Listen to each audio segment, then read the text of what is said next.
सरकार कहती है कि रोजगार बढ़ रहे हैं, लेकिन सर जमीन पर रोजगार दिख क्यों नहीं रहा? हाँ तो रील बना, तू रोजगार नहीं पाए हो?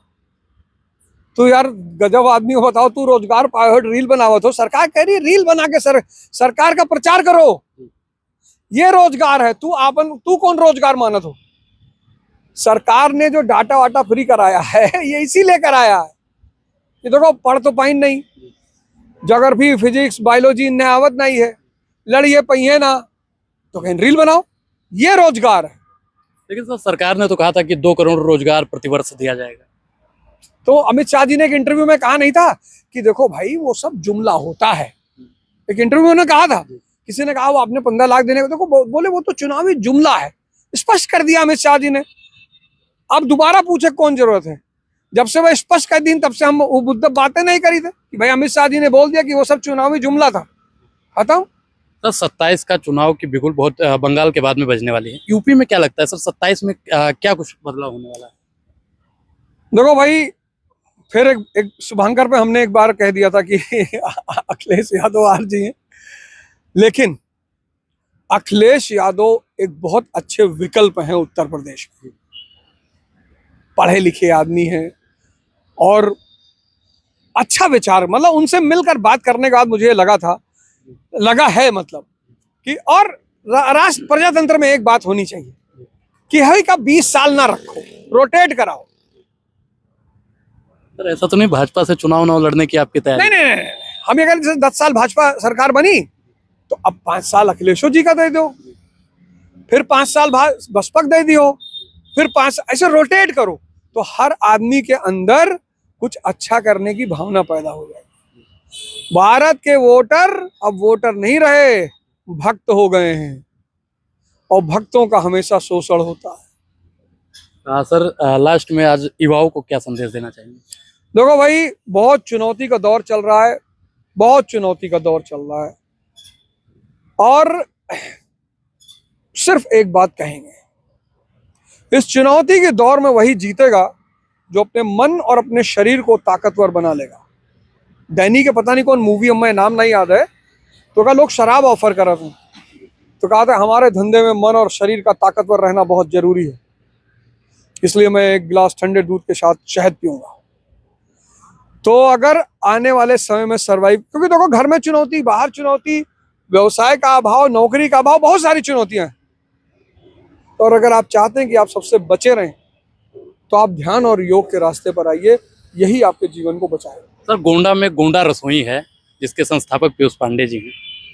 पीयूष कटहा घाट, हाँ, अब की जावे तो हम पीयूष से मिलवे, अब की जो गोंडा जावे तो उनके रसोई हमू जावे। हम कई बार हमारा मन रहा जाई, लेकिन थोड़ा व्यस्तता राहत रही, नहीं हो पावा। और गोंडा में हम ही चाहते कि जितना तू सब लोग हो, 2-4-10 लोग मिलकर और कुछ युवाओं के लिए प्रोग्राम कीन करो 3-4 महीना पर, तो हम आवा करें। जैसे हमारे अनुभव का जो फायदा है, देखो हम वैसे तो आए ना पाई, इतना व्यस्तता रहा थी, लेकिन हम ही कहते तू 2-4 जने मिलकर, और हम तुझसे सबसे पैसा लेब ना, तो तू 2-4 जने मिलकर गोंडा में बढ़िया ग्रुप बनाओ, और जितना गोंडा के लोग अच्छे लोग हैं सबका निमंत्रित करो, वहीं 100 200 चंदा ले लो भाई, खाए पिए की व्यवस्था कर दियो, आई सब अपने टिकट लेके अपने गाड़ी से आई। तो अगर ऐसे 2-4 कार्यक्रम करबो, एक 7 विधानसभा है तो 4 महीना में एक विधानसभा में कह लो, फिर दूसरे विधानसभा में कह लो, तो ऐसे गोंडा में एक जागरूकता के एटमॉस्फेयर पैदा हुई। आज से रमजान शुरू हुआ है, मुसलमान इसको अपना सबसे पाक महीना मानते हैं, तो मुसलमानों को सर क्या मैसेज देंगे? देखो इस्लाम एक बहुत ही शानदार धर्म है, बहुत। उसकी वजह सिर्फ एक है, मेरे जो गुरु हैं श्रीकांत यादव जी, जिनसे मैंने गीता पढ़ा, श्रीकांत यादव जी दिलीप जायसवाल पार्क, नेता नगर, इलाहाबाद में रहते हैं। किसी को मिलना है अभी भी शरीर में, आप जाके उनसे मिल सकते हैं। उनके गुरु हैं, वो मुसलमान हैं, अब तो पर्दा कर गए। उनके गांव का नाम है करछना में, एक गांव है, वह नाम नहीं आता। तो उस मुसलमान गुरु ने हमारे गुरु को गीता पढ़ाई थी। तो इस्लाम में तो कोई कमी है नहीं, लेकिन यार मुसलमानों में बहुत कमी है। पहली कमी, बहुत भावुक हैं। और भाई तुम्हारे अंदर कमी नहीं होगी तो तुम पिछड़ोगे क्यों? हर मुसलमान को पता करना चाहिए कि कौन सी वजह थी जब हम दुनिया पर राज करते थे और आज कौन सी वजह है जब हम दुनिया में परेशान हैं। जैसे हमें एक एग्जांपल तुमको दे दें, इस्लाम में एक बड़ा प्यारा शब्द है हराम। तो हराम जो है वो बड़ा प्यारा शब्द है। तो हर वो चीज जो अल्लाह की इबादत में खलल डालती है उसको वो हराम कहते हैं। कि सुमिरन करा तो लेकिन ये तू माला पढ़ा तो, और माला पढ़त पढ़त तो सामने कोई नाचे लाग तो माला पढ़ा बुलाई हो, तो जो नाच है वो हराम हो गया, है ना। तो आज हराम क्या है? मूवी हराम है, सीरीज हराम है, टीवी हराम है, मोबाइल हराम है।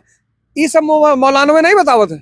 एक मौलाना साहब का हम वीडियो देखते रहे, वहाँ छोटे छोटे बैठा बच्चे रहे, बोले बच्चों ये बताओ कि जो त्योहार अल्लाह ने नहीं बनाया वो हमें मनाना चाहिए। बच्चों ने कहा नहीं मनाना चाहिए। तो बोले दिवाली अल्लाह ने बनाया, बोले नहीं बनाया। तो बताओ ये सब यार बता बेवकूफ़ी वाली बात। तो मुसलमानों को एक सशक्त सुधार की जरूरत है और उसके लिए जो शिक्षित मुसलमान हैं उनको आगे आना पड़ेगा, खतरा लेना पड़ेगा, तभी दोबारा जाकर मुसलमानों का उद्धार होगा। रमजान की ढेर सारी शुभकामनाएं। रमजान वो त्योहार है जिसमें व्यक्ति व्रत रहकर जब आप खाली पेट होते हो तो आपका मन शांत हो जाता है। और एक काम ना कियो भैया कि रात भर चांदनी चौक में घूम घूम खाओ, रात भर खाओ और फिर सुबेरे सहरी करो और फिर सहरी के बाद 3 बजे तक सो, फिर 3 बजे उठ के जैतून घुमाओ 2 घंटा, फिर जब इफ्तारी हो तो 4 किलो खा ली हो। ये सब ना की हो। रमजान को कायदे से पढ़िए। और जो ऑटोफैगी आज शब्द आया है फास्टिंग, वो इंटरमिटेंट फास्टिंग, तो आप रमजान के सिद्धांतों के हिसाब से अपने व्रत को रखिए। और रमजान सबको रहना चाहिए, मुसलमानों को थोड़ी है। हर वो चीज जो जन कल्याण और मानव कल्याण कर रही वो सबका है। तो फास्टिंग करिए, मन को ताकतवर बनाइए और शरीर को ताकतवर बनाइए। तो रमजान की और ईद की सभी मुसलमान भाइयों को और समस्त हिंदुस्तान को ढेर सारी शुभकामनाएं। Thank you.